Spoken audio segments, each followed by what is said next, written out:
This is the Horse Radio Network. This is episode 198, which is a best of. And this one comes from 2019. It's episode 128. This one is about the horse and human bond. That's the topic for this episode. And I'll let you in on a little secret that this one won some awards, but it's worth a second listen if you've heard it before. And it goes to the top of our list with Jen, my producer, and myself as one of the all-time favorite ones that we put together episodes. And we've got Marty Irby, who began riding at age 3, and his love of horses grew into this advocacy where he now serves as a chief lobbyist, and he's the executive director of Animal Wellness Action. So he's quite a mover and shaker in the equine world, and we're glad to have him. And then the second interview was with certified instructor and radio talk show host Jamie Jennings. And she got together with Monty Roberts, and Jen and I recorded this to recall the 3 days they used together out here in Solvang, California, working with a Mustang named Diego, the uncatchable Mustang named Diego, who ended up being, well, he was pretty smart. He outsmarted them for a while, but he did figure out what they wanted and did. This episode actually recalls them trying to catch the uncatchable and untouchable Mustang. He is the subject of the Equus International Film Festival's featured films, and it is a Vimeo on demand on our site too. So listen in to episode 128, Best of from 2019. This is episode 128 of Horsemanship Radio. Horsemanship Radio is a part of the family of the Horse Radio Network. And today we have some different kind of productions here. We've got a guy who's really working on animal welfare, and then we've got guys that are on the ground working with horses.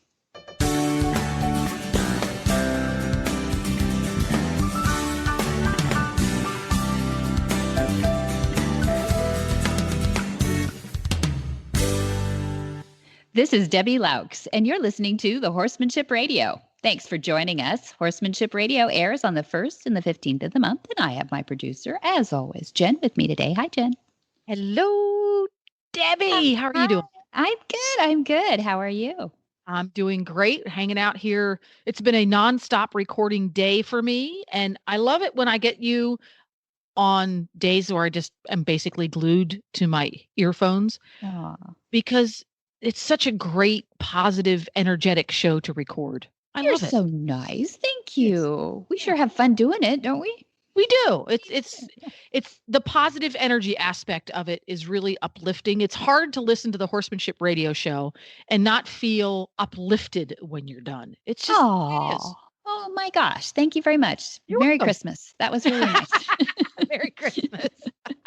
That was really nice. Well, thank you. I think we seek out people that do that for us because, like, on this show, we've got Marty Irby, who he's just become CEO of his own animal welfare organization, but he's kind of come up through the ranks of big ones, and he's made huge changes in the equine world.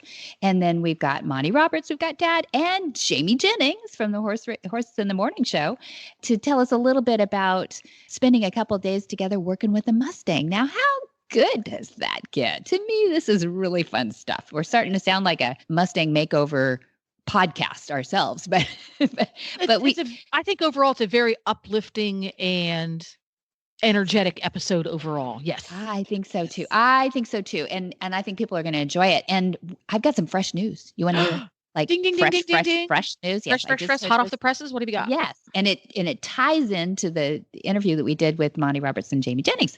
So I heard yesterday that we have a production called The Movement, and in it, we submitted this to the Equus International Film Festival as a series because we had this event last May. We're going to have another one in April called The Movement, and it's demonstrations, discoveries, and pathways. And we had these different speakers and different demonstrations in the round pens and the gentling pens with mostly the rock star is Diego. Diego was this really wild Mustang who demonstrates that if you just are fair to a Mustang, they're so smart and they're such survivalists that they will come to understand and then trust and actually do amazing things for you that, the lesson horse won't do sometimes out there for your child. Now, isn't Diego the one who went with the viral video? Yes.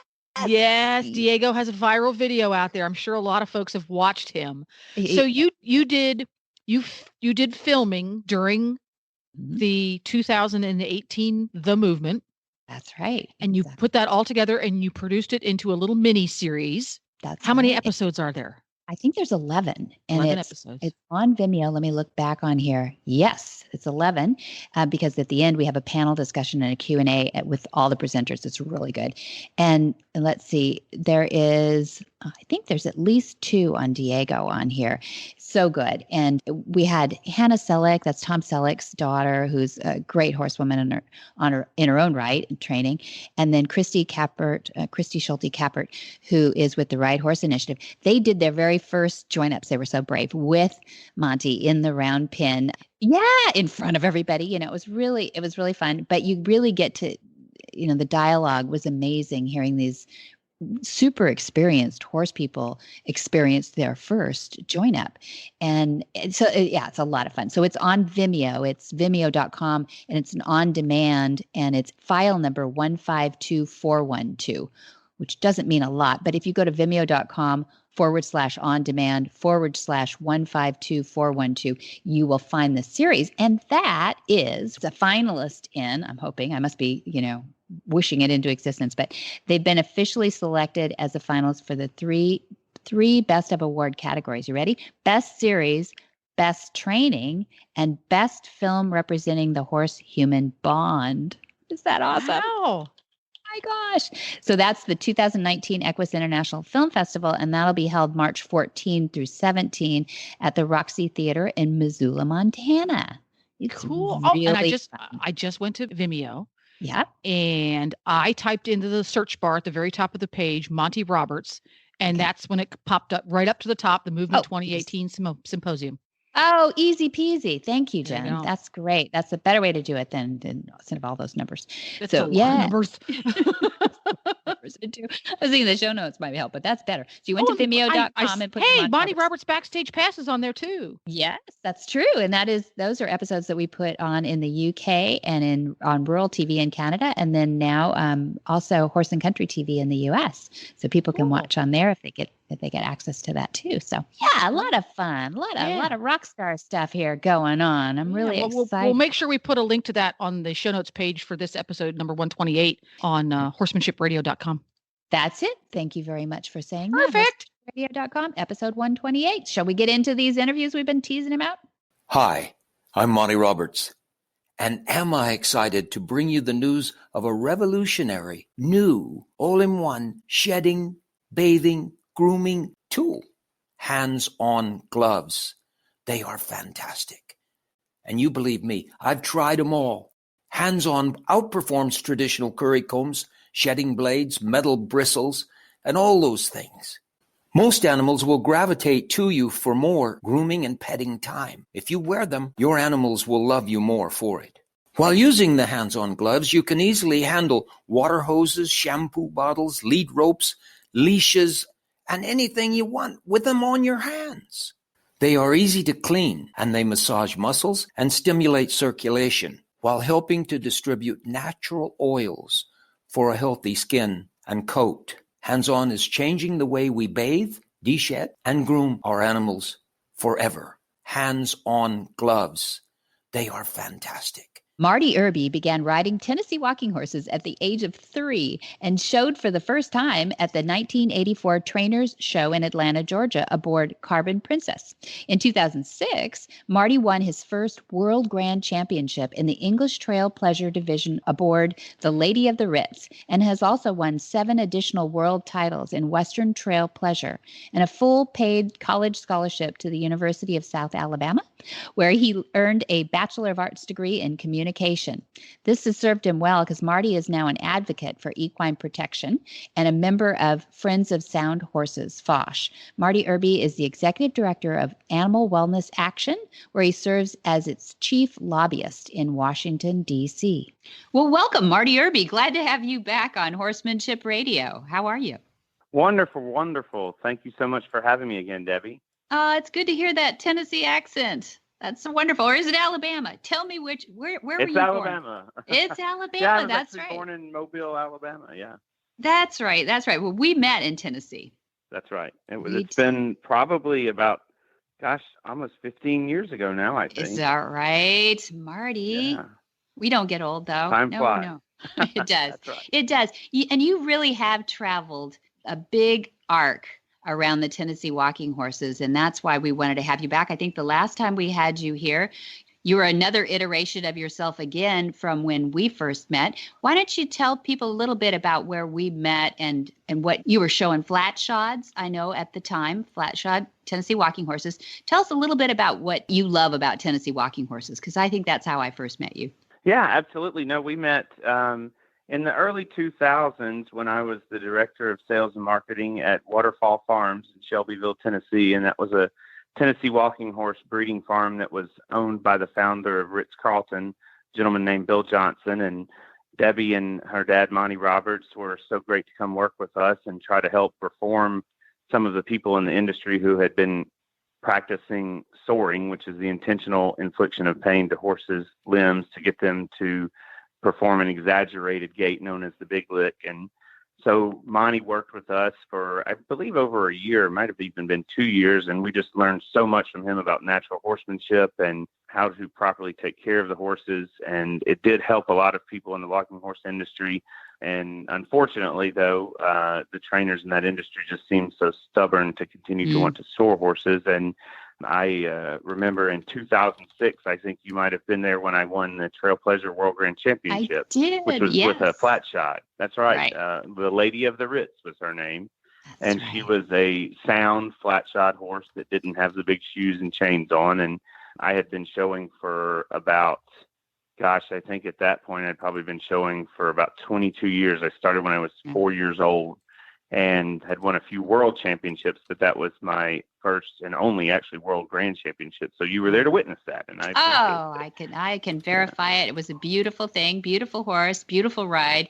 It was really exciting. And it was fun to see that natural gait. Tell us a little bit about it. People sometimes don't know that there are gaited horses that really have a natural ability to, we know what it feels like in the saddle, you and I, it's like glass. And I think I rode my first real well-trained Tennessee walking horse right there at Waterfall Farms under your tutelage. But tell us a little bit about why that gait is just so special and inborn. Well, it is. It's a natural gait. In the late 1800s, early 1900s, the first walking horse was a horse named Allen F1. That's his registration number. And he had a unique gait that no other horse had and no one had seen. And the horse had a shake to his head. He nodded his head up and down and would stride with his back legs and had a little bit of a step to his front, but not much to his front end, and just had a very smooth gait. So he was somewhere halfway in between a pacer and a trotter, I would say, and had the smooth gait that we call the glide ride that the Tennessee walking horse is known for, and the flat walk and running walk. He was the foundation sire for the breed. The breed grew from there, and that still inherent natural gait exists today, probably 100 years later or more. Yeah. And many of the people who ride the sound flat shod walking horses love them as trail horses, versatility horses. They perform in endurance circles and are just a tremendous breed, so docile, such a great horse. I grew up with them, of course, as Debbie knows, and love the breed so much. It's just, in my mind, the best breed of horse out there. No, I don't blame you at all. And yeah, they're sensitive enough that it's really fun to ride, but they're also just so agreeable. They're just, I can't believe some of the things we ask them to do, and yet they, remain compliant. I don't know if that's the sensitivity bred out of them at this point, like oversensitivity where they'd fight, or it's just the bloodlines. You did something really right in bringing up the Tennessee walking horses, which is a fairly new breed if you think about it. In some ways, it doesn't go back 400 years like the That's right. Yeah, Spanish. 1935 is when the breed was established at the breed registry. Go. Yeah, and that's really interesting. So why did you leave all that? I mean, here you were, you had a great job and all that. What was the impetus? I think I know, but let's let the listeners in on a little bit. Yeah. Yeah. Well, so for many years I showed walking horses, and then like I said earlier, Debbie witnessed my World Grand Championship, and I began to become more involved on the political side of things in the walking horse industry, and served in several roles on the national board and as a vice president of the Tennessee Walking Horse Breeders and Exhibitors Association, which is the breed registry that was founded in 1935 in Lewisburg, Tennessee. And in 2010, a group of the people involved in the industry who were much more mindful of the issues of soaring and wanted to change things convinced me the night before the election to run for president from the floor. And I did, and I won. And I had no clue what I was going to do about things, but I knew I wanted to change things and really make a difference. And so for that 2-year period, I tried from within to change things, and honestly didn't have much success because there's such a mentality of the trainers there that they don't want to change anything and stop using these big shoes that they have on the horses called stacks and chains around their ankles. And so during the time that I was president, Humane Society of the United States had been working on an undercover expose of a big lick walking horse trainer named Jackie McConnell. He was in Collierville, Tennessee, and I had been behind the scenes working with the Humane Society and was friends with the president of the Humane Society then, Wayne Pacelli, and Keith Dane, who headed up the equine department. And the expose came out on that trainer on ABC Nightline while I was president, and I was in Germany judging a walking horse show where they don't allow any of this that I've described, soaring, stacks, or chains, and sort of got to see the world's reaction to that and decided it was time to make a very rapid change and that we couldn't wait around and try to improve things with incremental change. That had seemed to fail, and we had tried it. And so I publicly came out in support of federal legislation known as the Prevent All Soaring Tactics PAST Act, which had been introduced by Congressman Ed Whitfield from Kentucky and Congressman Steve Cohen from Tennessee. And I still, to this day, am working on that legislation about 6 years later, and hopefully we will pass it one day. That's right. I think that's mostly awareness, isn't it? I mean, why wouldn't people pass it? It is. So we actually just reached this past week 290 co-sponsors in the House of Representatives. And what's significant about that is that's 2/3 of the House. And under the new rules going into the new Congress in 2019, there's a provision that would allow for a bill with 290 members of the House that are co-sponsors to automatically be brought to the floor for debate and a vote. And so we're looking forward to the opportunity to potentially have it come to a vote in 2019. It's been blocked over the past 5 or 6 years by a small group of Republicans from Kentucky and Tennessee, particularly Marsha Blackburn, who was a congresswoman that just was elected to the U.S. Senate in Tennessee, and several others. But now that she's no longer in the House of Representatives and the Democrats have taken over in the majority, I feel like we have a much better chance than we've ever had. Good. Well, that's great. I mean, I don't know all the politics of it, but I know the darn thing hasn't passed yet, and we need to support that. However, listeners feel that they can, and I don't want to end it there because we're not a wrap up for any kind of politics here. But what would you say if you're a horse lover? What can they do?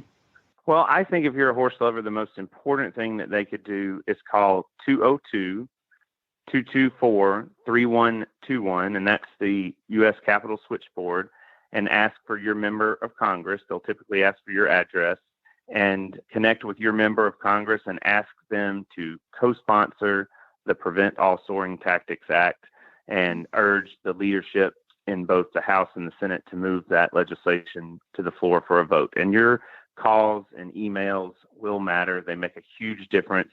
Members of Congress do listen to their constituents, and that's why we have 290 co-sponsors today. Yeah, That's a lot. It seems like a lot. Is that the most you've had now in this whole journey? We had 308 in the first Congress, but we had a little more time from the introduction till the end of the Congress than we've had go round. We probably will add a few more in the next few weeks before the Congress ends, but there's no other piece of legislation related to animal protection on any species of any kind that has the amount of support for it that the PAST Act does. Wow, that's a big stat. I would think there's a lot of causes out there, so that's pretty amazing. Okay, I have a lot of hope. I always had hope in you, Marty, but some of us are impatient, and I know. And Dad, at being 83 now, would say, "Hurry up, you guys!" Like in my lifetime. I know. So. Yeah, but you've made a lot of inroads. Sometime. I haven't talked to him in a while. I want to get you two together. Yeah, that's a promise.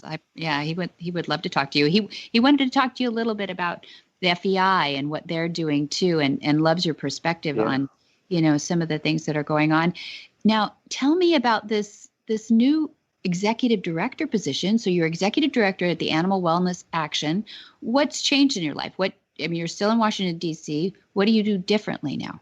So now, in my previous role, I went and worked in Congress for a while for Congressman Whitfield and worked on animal protection issues and as his communications director, and then went to the Humane Society there for about 2.5 years and worked on equine issues. And now I'm doing much broader work. So I work on everything from ending the slaughter and consumption of dogs and cats in America to banning animal fighting in the U.S. territories.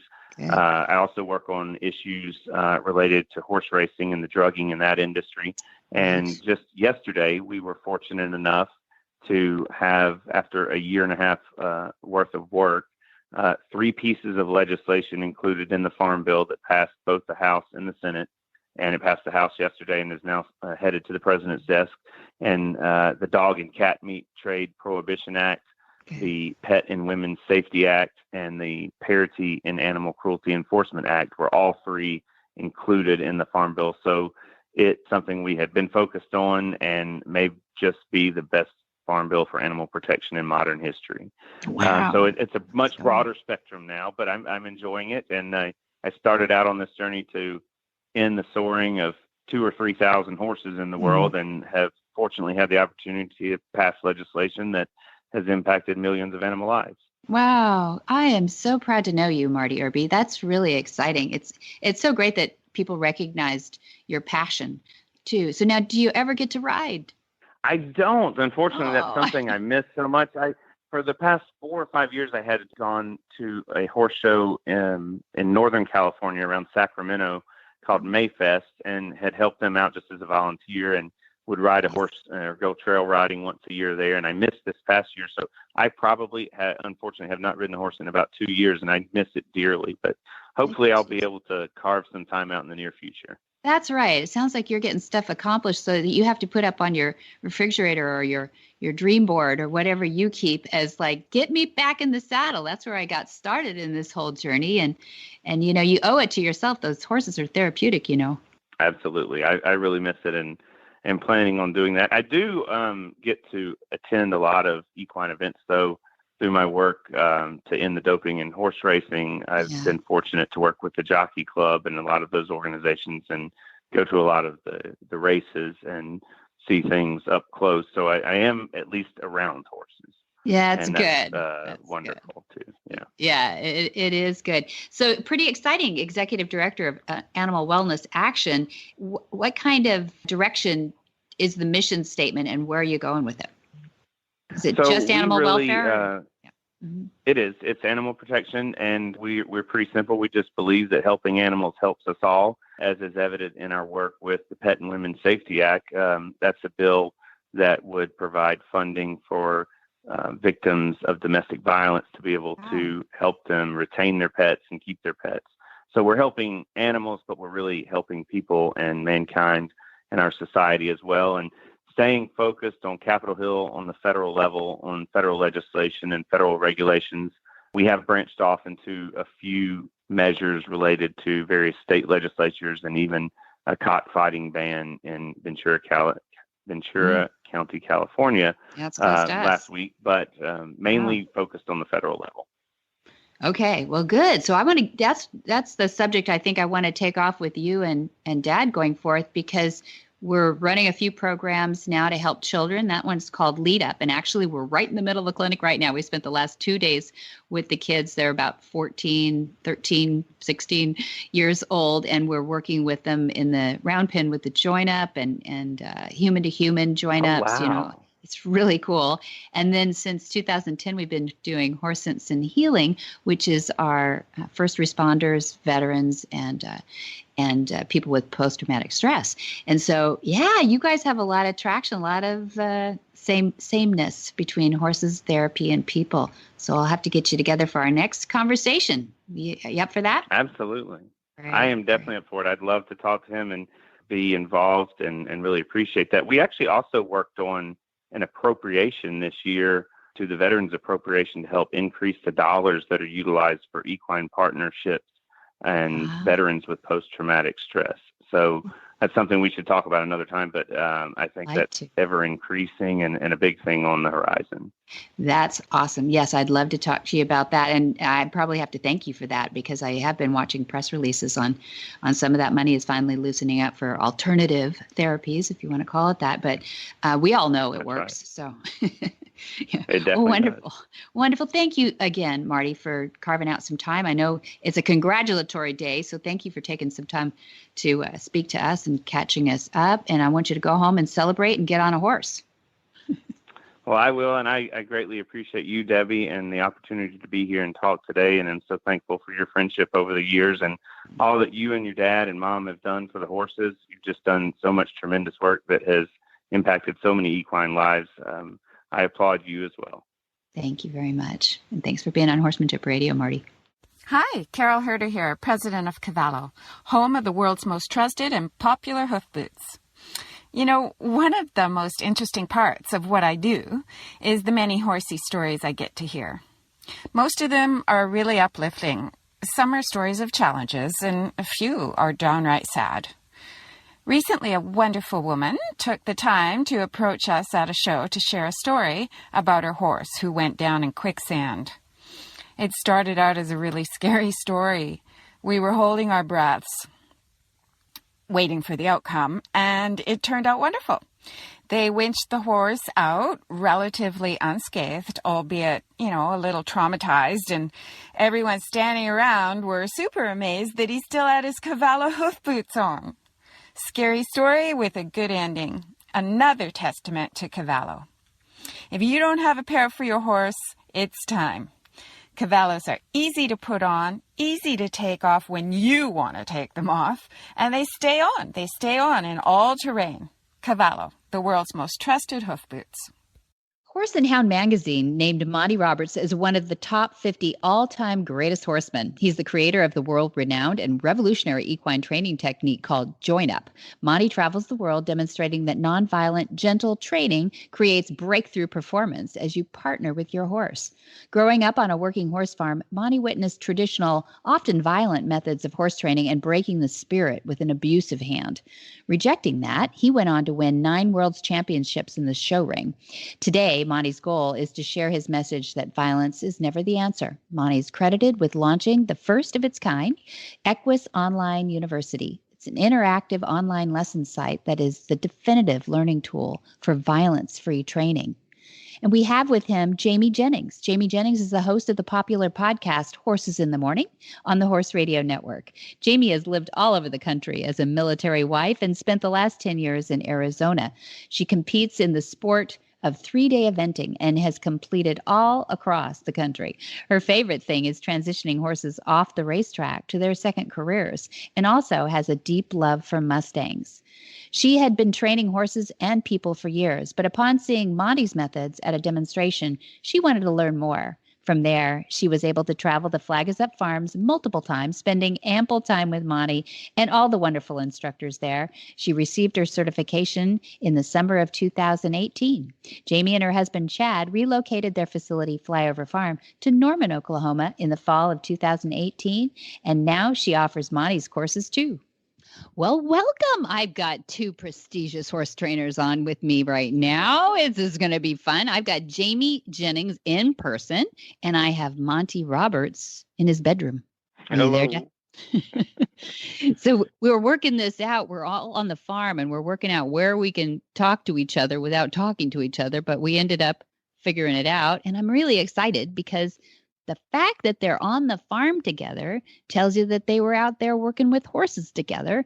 And I thought I wanted to hear about this because we've been seeing some Facebook posts and we know it's Mustangville around here. So they're working with a Mustang named Diego. And Dad, do you want to give a little background on Diego? Oh, I can give some background on Diego. That's no problem. And probably a lot of your listeners have seen him and so forth, but something happened in the last month or so that caused Diego to be very hard to catch in the field. And I was 100 days on the road only getting the messages, so I told them leave him alone, but I don't think they did leave him alone. And I got reports that they tried to catch him for 3 hours and couldn't catch him, and I said, just please leave him alone, and I want to get home. But I want to tell you, Debbie, that I am so excited about this particular interview or audio that you cannot believe the excitement that's within me. And we just had some trouble with the lines, and I thought, oh, no, don't lose this one. I want to desperately do this interview. And the reason is many. The reasons are many. It is incredible what has happened to me in the last 6 months. And I want to tell you how important this is. I am missing an episode of Gunsmoke to do this. So sorry about that. Jamie knows how important that is, and Jamie's father even knows how important that is. And I'm happy to do it because I've discovered something that's happened to me in the last 6 months that is overwhelmingly exciting for me, if in fact I can take it anywhere else. But something has happened in the area of a culmination of muscle memory in the language Equus that I cannot even believe. I have been on the road for 100 days, as I said, and that amounted to about 100 horses. It amounted to about 100 horses because there were 30-some for the Queen, and then there was almost 20 for Gestut-Verhof in Germany, and then I had 9 separate demonstrations. So it's 100, maybe 110 horses that I worked with. And you cannot believe how incredibly positive these demonstrations were. Something has happened inside of me, which is a culmination of muscle memory that has taught me the language of Equus that scares me to death. Why? And the reason it scares me is I have to now desperately try to teach this in conscious terms to students that don't have 83 years to log it to muscle memory. They're not going to use 83 years to log it to muscle memory. I've got to learn how to put this across. And Jamie is the first student, really, that I've had since returning that was able to see this thing happen. Here is a horse that could not be caught. 7 people, they told me, were in the catch pen, which is about a quarter of an acre, catch pen, trying to catch him, and they spent 3 hours and gave up on several occasions. He could not be caught. And he was very, very dangerous in that his effort to not be caught was to line up on somebody and run right at them, and he just bowls them over. He just knocks them out of the way and bowls them over. This was his attempt when he was extra wild before he went through the clinic about 2 years ago. And then something happened that put him back to square one. And I said to Jamie, I think I have the answer. And I I met the horse in the field, and it was just like a zoo. I mean, he ran, and you couldn't get near him. I couldn't get within 50 yards of him, and that was in a 2.5 acre field. And then they were run into the catch pen, which is about a quarter of an acre, and I couldn't get near him in there. Jamie was in there with me, sort of crouched by a feeder, and he was buzzing around there like a motorcycle in a barrel, and there was no getting near him. And each move that I made was somewhere coming out of my middle in a thing called muscle memory. And pretty soon I showed Jamie how I remembered that he would let me throw a rope over his back and over his hips. And I threw that rope over his back and over his hips several times, and I could watch him start to remember that I'm okay, that when that particular action took place 2 years ago, he got better, and he allowed me to come and touch him. So in this instance, I watched him hearken back or take it up out of his muscle memory that I was okay. Pretty soon I'm scratching his withers and walking away, not putting a halter on him or a rope or anything, just scratching his withers and walking away. And when I went back, boom, he's gone again. And this went on for an hour and 15 minutes, but at the conclusion of that hour and 15 minutes, was it an hour and 15, Jamie? Yes, sir. At the conclusion of the hour and 15 minutes, I could catch him, put a halter on him, and lead him out of the catch pen comfortably. And Jamie and I worked out the time. What was the total time we've worked it with him now on a 3-day period? The 3 days was 3 hours and 15 minutes. Okay, so it took them 3 hours, and they couldn't catch him, and we worked 3 hours and 15 minutes, and I promise you that Jamie and I both caught him, and probably our count of catchings was 50 or 60 times that we caught him. And in the end, we had him waiting for us at the gate where we could go in and put the halter on him. Now, this can't happen, but it did.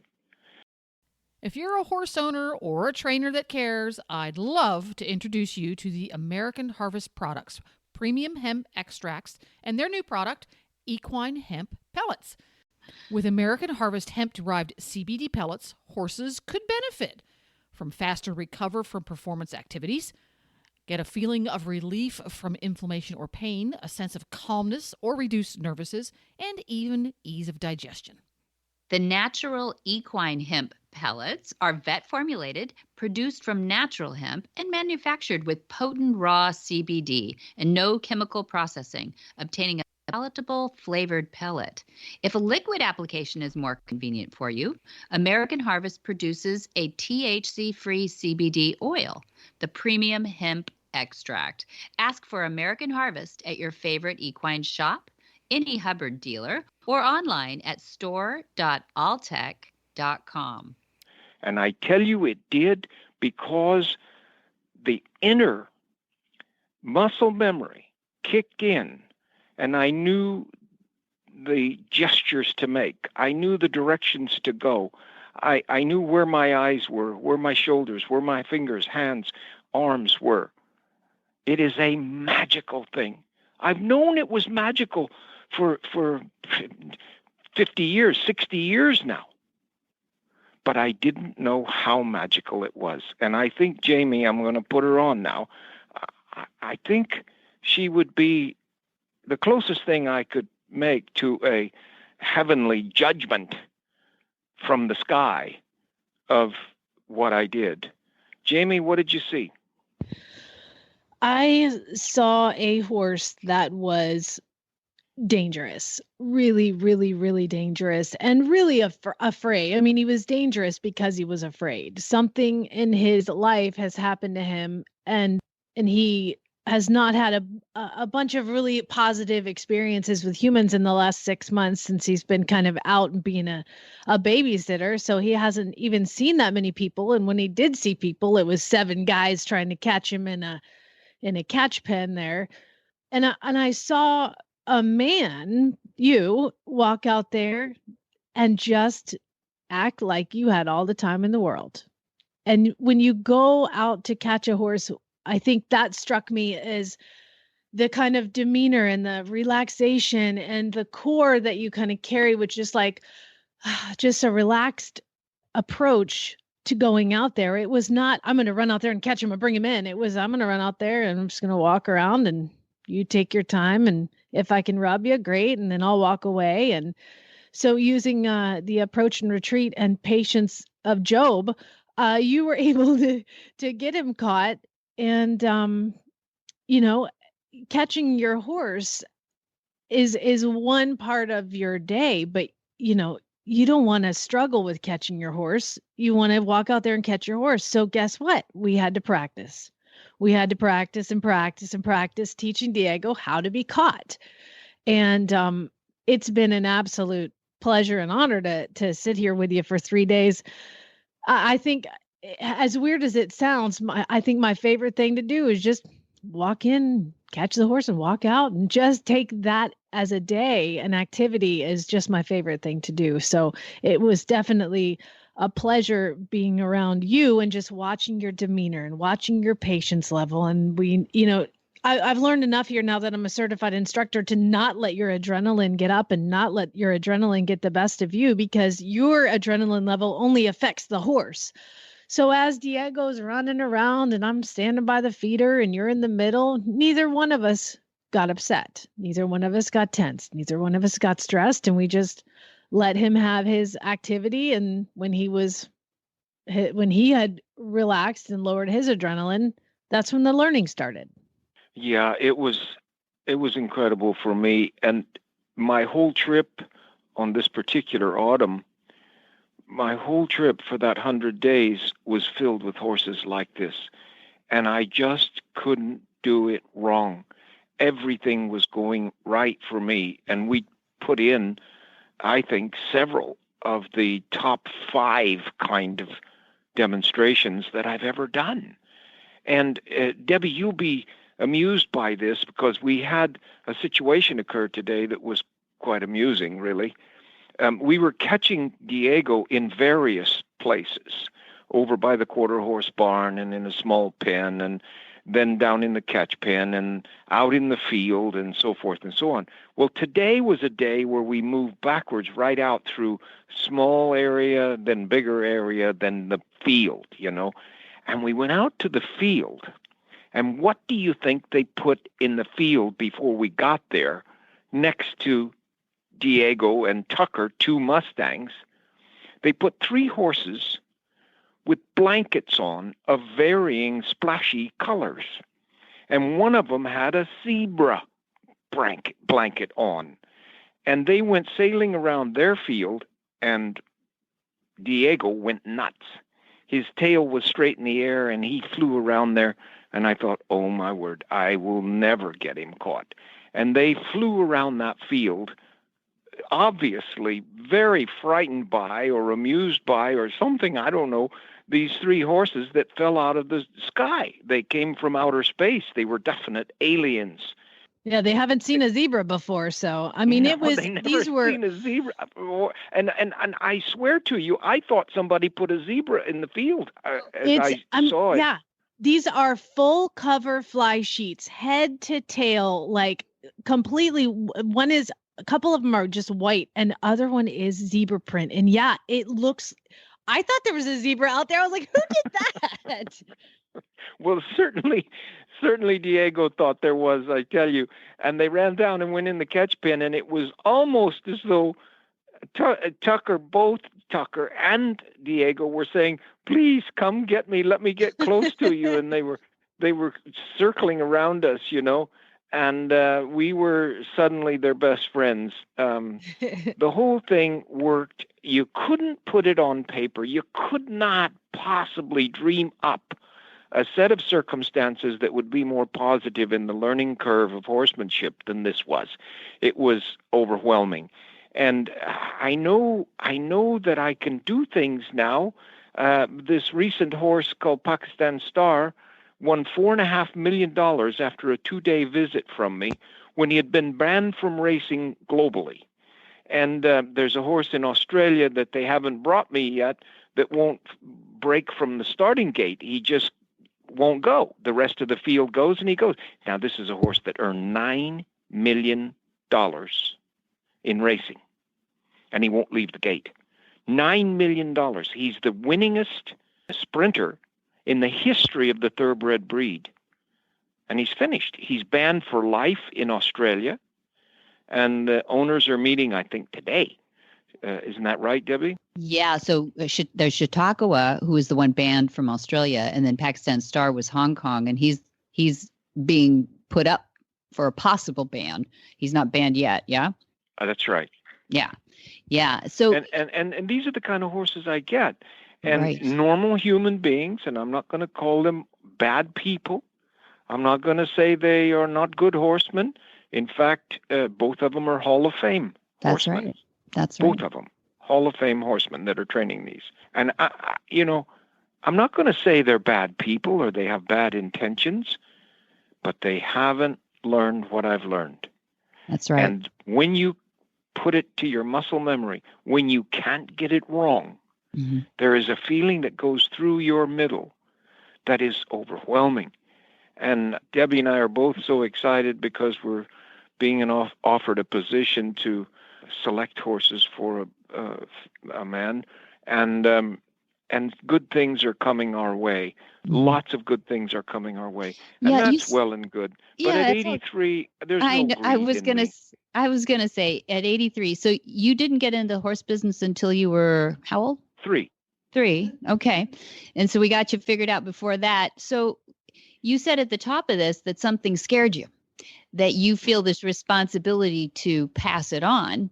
So you talk a lot about core, and I think this is what you are recognizing in Jamie. We put up on Facebook too, if people can find this again, but you know how hard Facebook is to find these posts. But we did put up some posts of you and Jamie working together on Diego in the paddock, the smaller paddock anyway.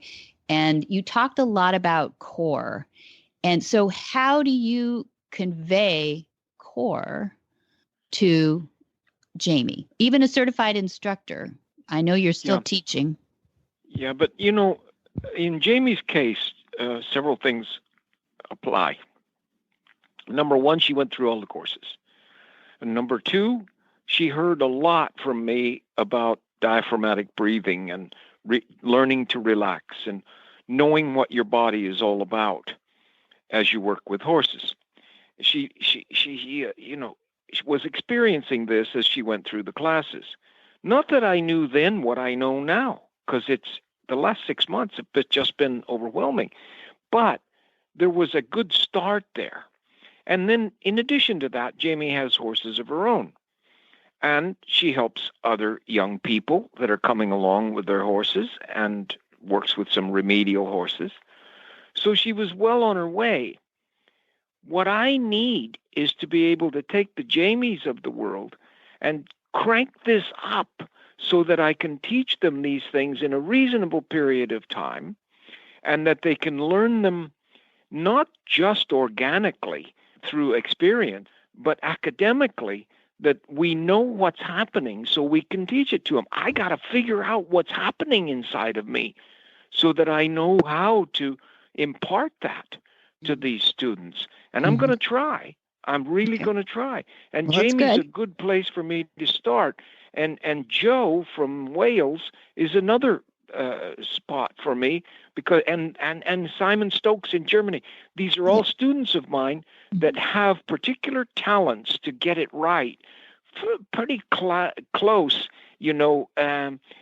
just from their own birth condition, their own bodies, and from their intuitive kind of learning, and also from a desire to learn. They really want to learn this. That's so huge. If you have those ingredients there, then the more I can teach them, the easier it will be for them to teach the next generation who may not be born with attributes that are unusual. Just normal people can learn this. Jamie's we not have normal. to learn what the heck it is they're learning. Yeah, well, I think what you're really referring to is physiology. Some people are just a little more even-tempered and less, frantic around horses than others. But you can teach. You say things like moving in heavy oil, and you teach diaphragmatic breathing. So one of the things that I think people must be dying to hear right now what were some of the procedures. And I know Jamie talked on Hit 'em on Horses in the Morning on the Horse Radio Network on December 12th, I believe would be the day if you look back. But she talked a lot about the procedures. But Jamie, would you give us a little bit give them a hint so that they don't, leave us wanting here? Sure. Teaching to Diego to be caught was a challenge, because once we even did catch him, he was very, very nervous. But I think one of Monty's ways to teach them, we don't give horses food from our hand. So you have to come up with a different way to teach the horse that there is a happy place once they're caught. And so what we did, what he did, and I just helped, basically was we took a bucket, a tiny little rubber feed tub, and put a handful of grain, just a tiny little minuscule handful of grain in the bucket. Once we finally got Diego caught, which if you're trying this at home, have the help. What we had is the help of Tucker, a nice gentle gelding, to kind of help us get closer to Diego. So once you get your horse caught, we let him out. And, we decided to brush him. So we wrapped the rope around the hitching post, and I went back to get the brushes, and Diego was like, what is this thing on the ground? There's some food here. Oh my gosh, I'm going to steal it. I'm going to steal it before they get back. And so he stole this food, and I came back and I brushed him for a second, and I thought, oh, I got to go do something else. So I put him back in the pasture. And then I realized, oh, I got to go get him. I got to finish brushing him. So I went back out and got him and put him back up to the hitching post. Didn't tie him, straight tie him, just looped it through. And lo and behold, that dang bucket of grain is there again. Just a little handful, just enough to get him excited. So he reached down and he snatched that up and he stole it. And then he was like, where are they? Okay. And I came back and I brushed him. And then I thought, oh, I got to go back and do something else. I forgot. And so I then went and put him back out in the pasture in the little catch pen. And then I realized, oh, I got to go get him again. So I went back out there and got him again. Meanwhile, somebody like Monty has put a tiny little handful of grain back in there.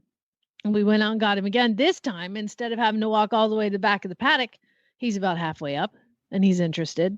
And then I come to the gate and so does he. And I catch him and I take him out and I put him on the hitching post and gosh darn it, there's grain again. And he snatches that up and he steals it. And then I go brush him and put him back out in the field. Well, the next time, we did this, Monty and I did it for 3 days, 50, 60 times. He's learned that when he gets caught, he comes up and there's something he can steal. We didn't tell him it was there, but he found it and it was his. So it kind of became his idea to be caught. And so today, this morning, Debbie, we go out and he is standing by the dang gate waiting for us to come and get him. And yep, we got him, put him out, got some brushes, and wait a second, there's some grain down there. I'm going to steal it. And we did this and we did it so many times. And now we turned him out in that big field. And when he came, running back in for safety from the ferocious zebra, we put the lead rope on him and walked him out. And I sat by the truck and what the heck? There was some grain on the ground in that little tiny rubber bucket. So that's kind of how the procedure that we used to continue to catch him. Obviously, 2 people is nice because one of us was bringing in the horse and putting him out while the other one was somehow leaving a little handful of grain in the bucket. How did I do explaining that, Monty? Was that okay? Well, really good, Jamie. Very good. And Jamie's story was told as a drama that she really knew that she was going to go back and get him. She didn't just say, I forgot something. Yes, but he didn't know that. But that's the attitude that she had. And he didn't know that. And so he just saw her acting in a natural way, that maybe she forgot something, so she's putting me back in the field now. And then here she comes again. And one thing Jamie didn't tell you is that I showed her how Pavlov worked 400 Mhm. or 500 years ago. And you take the snap and ring it on the gate, ding, ding, dingy, dingy, dingy, and the chain rings on the gate. And then you catch him. And then when you come back to catch him the next time, you ring it again and you catch him. And he gets this little stolen 1 ounce of sweet feed. And each time that thing rings, his tendency will be to come toward the gate because good things happen when they catch me. Now, a lot of people might catch a horse, and by the time they get him caught, because he was difficult, they're very angry. So they pull him around and tell him how horrible he is and saddle him up and ride him 10 miles. Where's the good stuff in that getting caught? So we reversed that. And this is several horses that I've done this with, but this is the best one I've ever done. We made it so that there was a good thing that happened once he got caught. And it isn't food from the hand.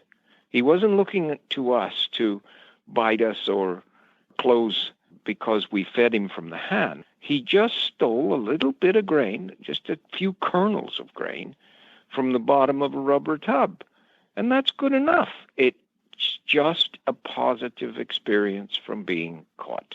Right. And I like that you groomed on him too. I mean, that's another positive that you threw in there, but that's got to be another plus for him. Most horses like a little spa moment. Debbie, you could also call it a marker. Right. It's a marker. It's what happens when you get caught. It feels good to be brushed, and it feels good to eat a few kernels of grain, and then they put me back out, and then they repeat the process, and they didn't run me 10 miles or put a whip against me in violence. It was all very positive. And so long as we do that, even when we intend to saddle him and ride him, he just gets a few kernels of grain in the bottom of a tub. So long as we do that, he will remain an easy horse to catch for the rest of his life. And the people that had trouble catching him, whoever that was, some guys that worked for us or something, I don't know, but they would say, oh, namby-pamby, any horse ought to just be caught. So they'd be upset about it, No reason to get upset about it. It's his decision. And we gave him a reason to decide our way instead of the way that he wanted to escape from whatever it was that he didn't like about them. Right. And I like the point where people will go, you spent 3 hours and 15 minutes teaching your horse to be caught. What a waste of time. And I think, well, you're spending 3 hours each time trying to get your dang horse and then you ride it. So I feel like, for the life of the horse, you may spend 3+ hours a week trying to catch it. So if you take the time and do the homework, I think that's what I've stressed with my students the most is you have this problem. I will offer you a solution with a non-violent method, but you know what? It's not going to happen instantaneously. You have to put in the time and do the work. And to me, 3 hours of teaching a horse and going in and out and catching and releasing, catching, releasing, catching, releasing, 3 hours is nothing compared to the lifetime of the horse that you struggle to catch forever and ever. Yeah, and Jamie, it was fun, wasn't it? I have had the best dang 3 days I've had in a long time, Monty. It was so much fun to watch him learning, and it isn't unlike children. If you see a child learning, you can sit for hours and watch them grow and heap energy to learning something. This horse was learning so quickly that it was entertaining to both of us. We were transfixed by his improvement. And it's fun. So don't argue about the 3 hours and 15 minutes to train him to be caught. It's fun. And we will have a lot more fun with this horse from this point forward because of the work that we did.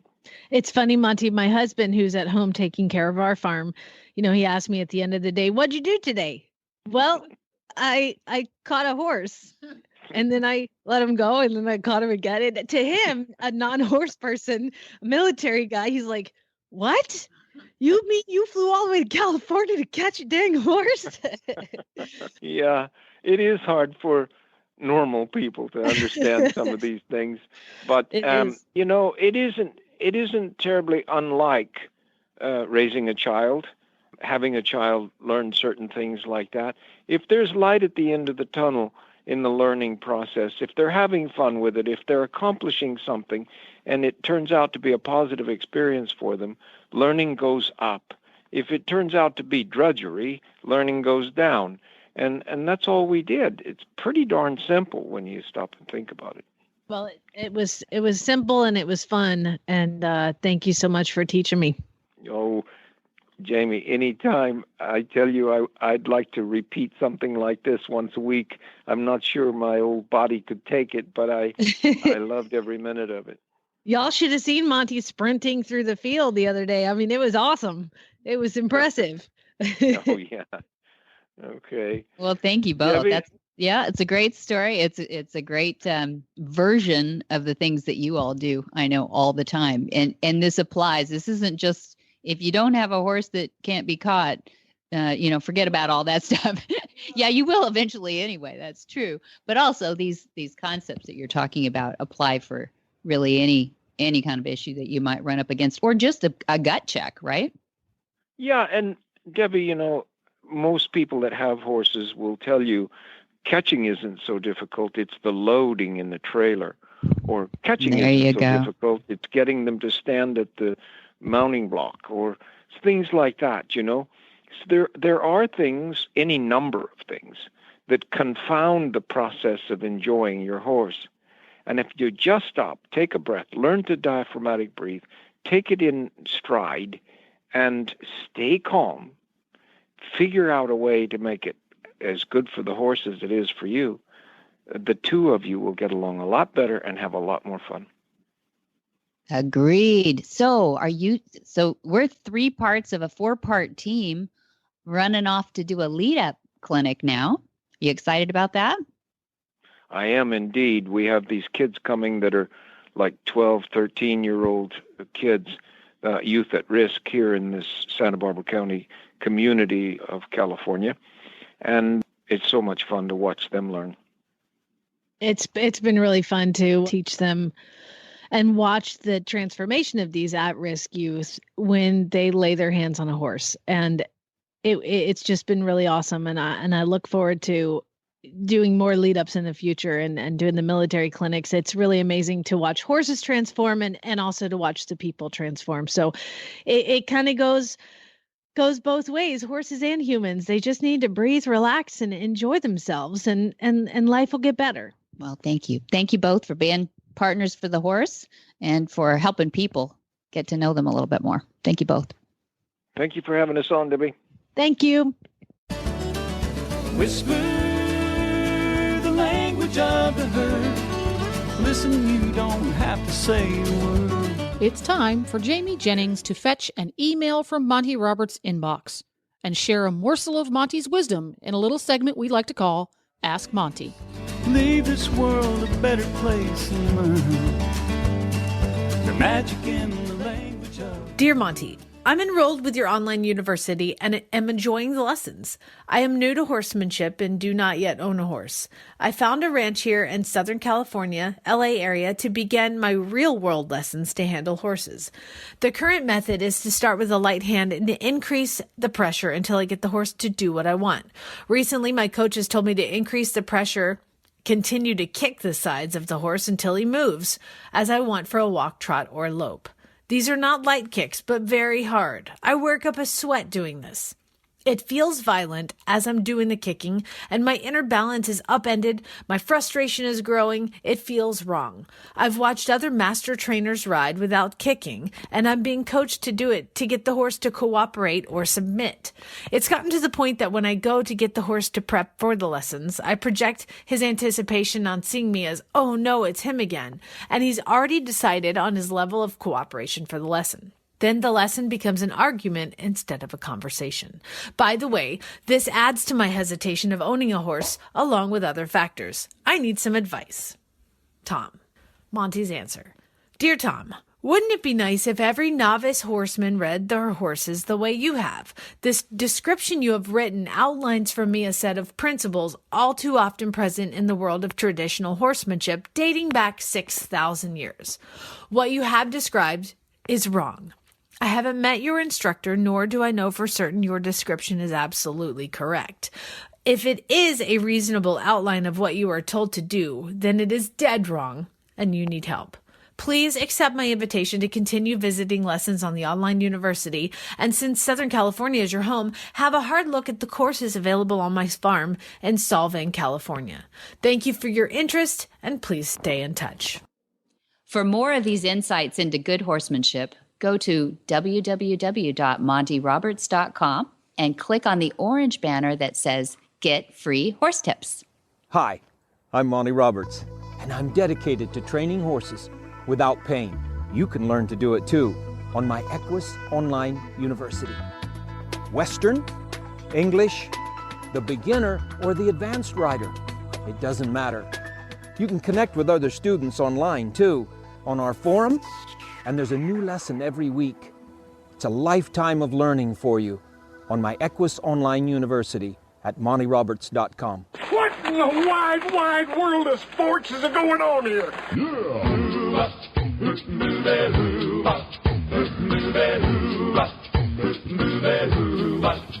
Where in the world is Monty Roberts?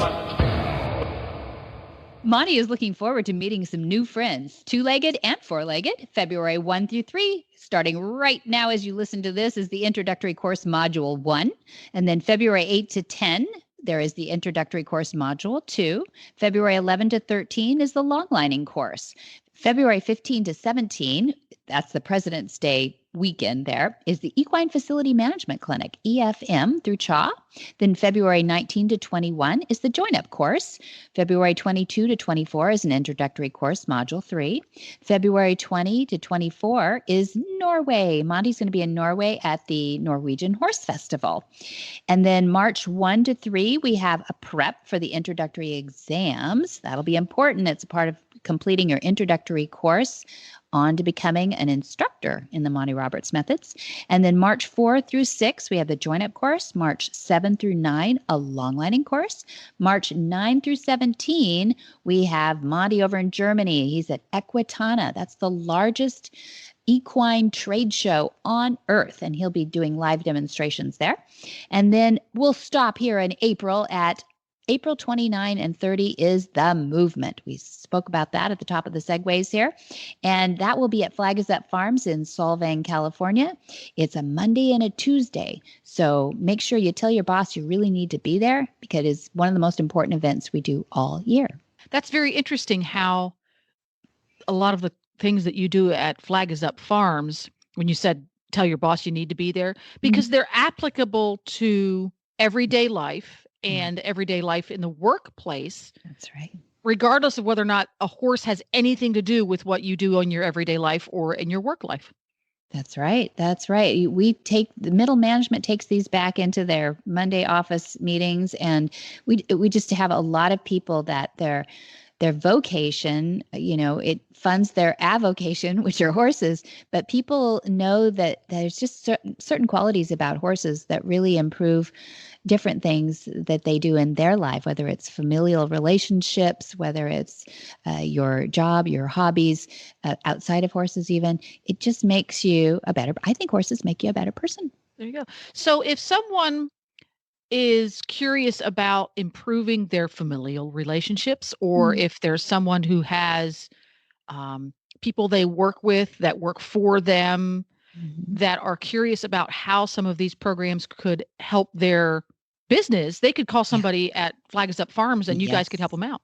Absolutely. We put groups together all year long. And so, if they call it 805-688-6288 and just say, hey, I want to learn more about learning about horses. There you go. And how those can apply to my work life, or because I'm just imagining there are people listening to the show who, they run barrels, or they're a amateur owner eventer, or they have backyard trail horses, but they also own 4 McDonald's restaurants, and they're going, wait a minute, I could create better Yes. restaurant managers if they can take some of these courses, because it's about being a good leader. That is so true. I mean, everybody knows that it works around horses, that it's a leadership skill set that you really need to master to be a good horse trainer. But if people thought about corporate trainings, that they've done experiential things, corporate events, we do those. We've done those since the 80s, believe it or not.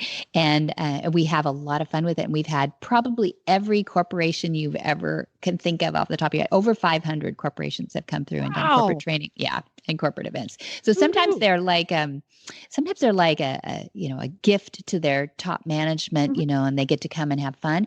And they always leave going, wow, this is take home. I thought I was just coming to have a barbecue and see, a guy train horses who's an author and it'd be an experiential thing. And it is, but they always go home saying, you know what, I've got this 17-year-old daughter at home who's, I'm going to go try this again.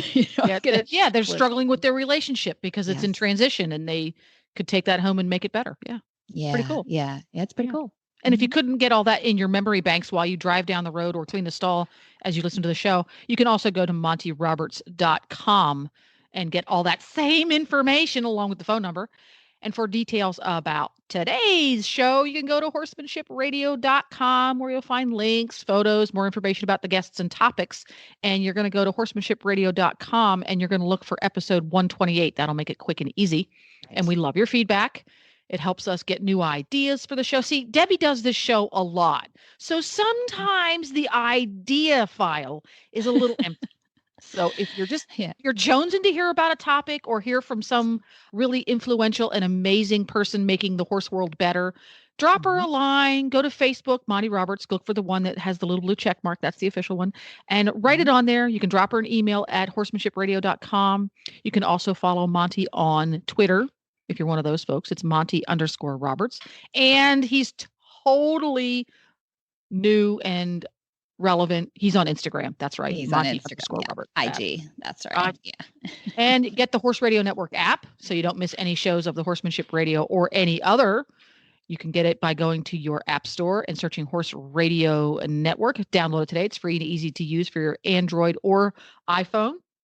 And for the less tech savvy folks in your life, give them a hand and help them download it. And you can also find the Horse Radio Network shows, including Horsemanship Radio, on your favorite podcatcher. That's right. Very good. It's like put on your mask and then you can put on the person's next to you. Right. Okay. So many thanks to our sponsors too. You're killing me today. Like that. Yeah. Omega Fields. Thank you. And Cavallo Horse and Rider and Monty Roberts University. Be sure to visit all the other great shows too on the Horse Radio Network at www.horseradionetwork.com. Until next time, have many happy horse hours.